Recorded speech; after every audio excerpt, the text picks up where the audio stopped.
जवान साहब, ये लॉकडाउन के समय क्या बाकी तो आप समझ ही गए होंगे। क्या आप भी हमारे साथ थे? क्या हम सब एक साथ थे? नहीं नहीं हेमंत, इससे कोई दूर बच ही नहीं सकता। और अगर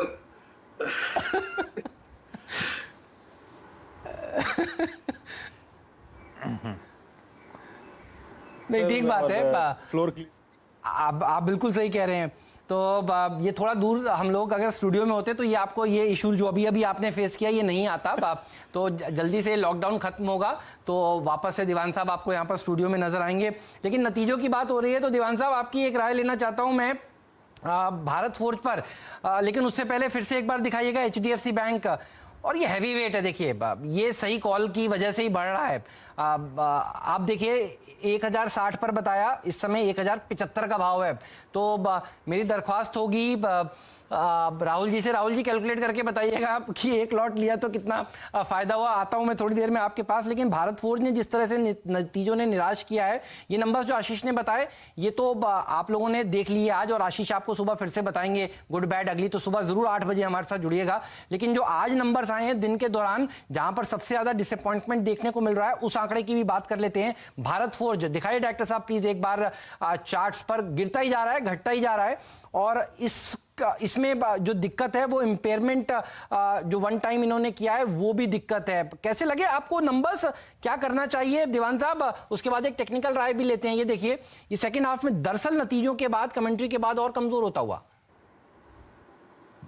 नो, वेरी ट्रू है। देखिए इसमें दो चीज है, नंबर्स इतने वीक नहीं थे, पर वो कमेंट्री ने उसके ऊपर एक स्यापा डाल दिया कि सिचुएशन काफी खराब है। मतलब नंबर्स तो क्या है कि कोई खास हमारी किसी की भी उम्मीद इस क्वार्टर से कोई नहीं थी कि बहुत तोड़फोड़ नंबर किसी के भी आएंगे, except for may be pharma हो गया या कोई FMCG हो गया।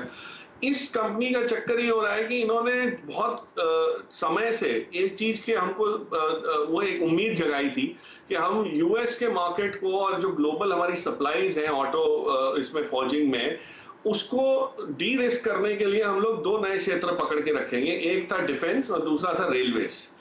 अब दोनों में अगर आप देखें तो लागत अच्छी खासी, खास करके डिफेंस साइड में तो लगी है, क्योंकि उसमें जेस्टेशन बहुत होता है। 2-2.5 साल आप सिर्फ पैसे लगाते ही रहते हैं, कैपेबिलिटीज बढ़ाते रहते हैं, R&D करते रहते हैं, अप्रूवल्स ढूंढते रहते हैं, और फिर जाके आपकी बिक्री शुरू होती है। इनकी अभी वैसी स्टेज ही नहीं आई है। तो जो खर्चा हुआ है पास्ट में वो रिकवर नहीं हो रहा है, इसलिए आपको ये वन टाइम इम्पेयरमेंट लॉसेस का जो सिलसिला है ये कई बार आने लगता है। मतलब पिछले काफी क्वार्टर्स में मैंने देखा ये कई बार हुआ है, ये पहली बार नहीं है। दूसरी चीज जो रेलवेज का जहां तक सवाल है, रेलवेज का एक्सपेंशन जिस टाइप का हो रहा है या रुक गया है फिलहाल, because of labour issues, because of mobility issues, कि भाई माल सामान ही आपका नहीं आ पा रहा है और हिल रहा है कहीं से, तो जो उनकी फैक्ट्रीज में जाना चाहिए वो नहीं हुआ। तो दोनों एंगल से अगर आप देखें तो इसमें, और जो कोर ऑटोमोबाइल सप्लाईज का जो नॉर्थ अमेरिका में था और यूरोप में इनका जो सप्लाईज का जाता था, वो तो हमने दूसरी फॉर्जिंग कंपनीज के भी नतीजे देखे, वहां से भी आपको एक अनुमान लग गया होगा कि वीकनेस है।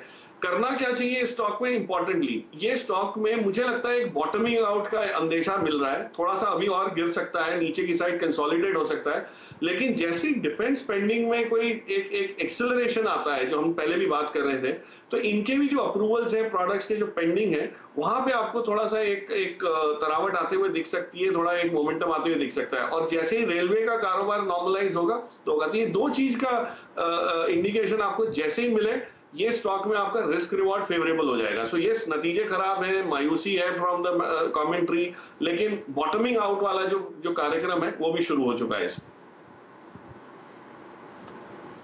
ओके, भारत फौज आपकी स्क्रीन पे 314 अगर आप देखें पोस्ट कमेंट्री, और 314 डे लो पर हेमंत इसने अपने पूरे के पूरे मार्च से लेके अब तक का पुल बैक का 50% सरेंडर कर दिया है। अच्छा डायरेक्टर साहब प्लीज इसकी फ्यूचर्स की प्लेट लेके आइए। इसमें आज गजब की शॉर्टिंग हुई है, गजब की शॉर्टिंग है। 21,73,000 शेयर जुड़े हैं, 38% OI। राहुल आपकी अप्रोच क्या होगी अगर शॉर्ट आपके ग्रिप में है? और ये इसका अगर आप देखें तो पूरे 2 महीने का सबसे स्ट्रॉन्गेस्ट वॉल्यूम डे है। कैसे अप्रोच करेंगे अब आगे जाके इसको?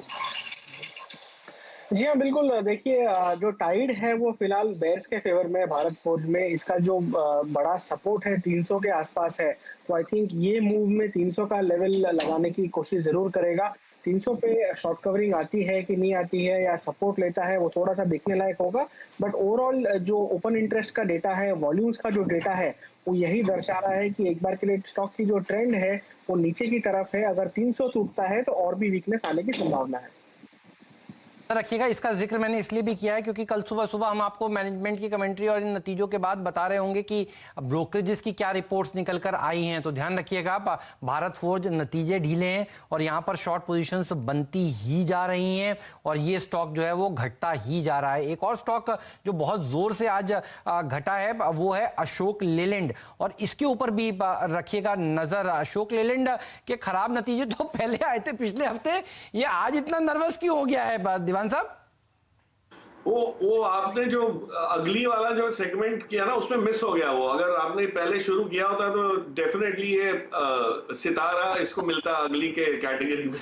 और ये देखिए, याद रखिए, आज भारत फौज में जो इम्पैक्ट आपको दिख रहा है, जो राहुल ने भी शॉर्टिंग की जो बात की, आशीष की सारी सूची में बहुत कम थे एफएनओ वाले जो अगली वाली साइड में थे, तो वो से जो है उसकी पिटाई तो होनी स्वाभाविक थी।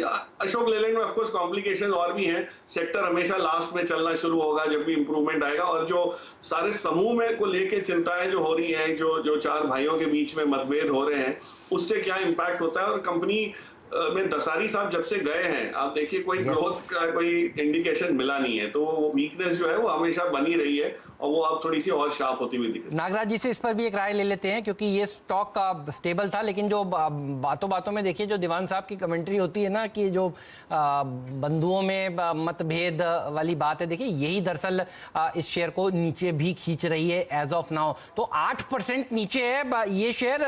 नागराज जी बताइए कैसे अप्रोच करेंगे इसे आप? डेफिनेटली अशोक लेलैंड का ट्रेंड डाउन है काफी दिनों से। लास्ट 2-3-4 दिनों से हम देख रहे हैं कि सेलिंग प्रेशर ऊपर में बिल्ड होता जा रहा है।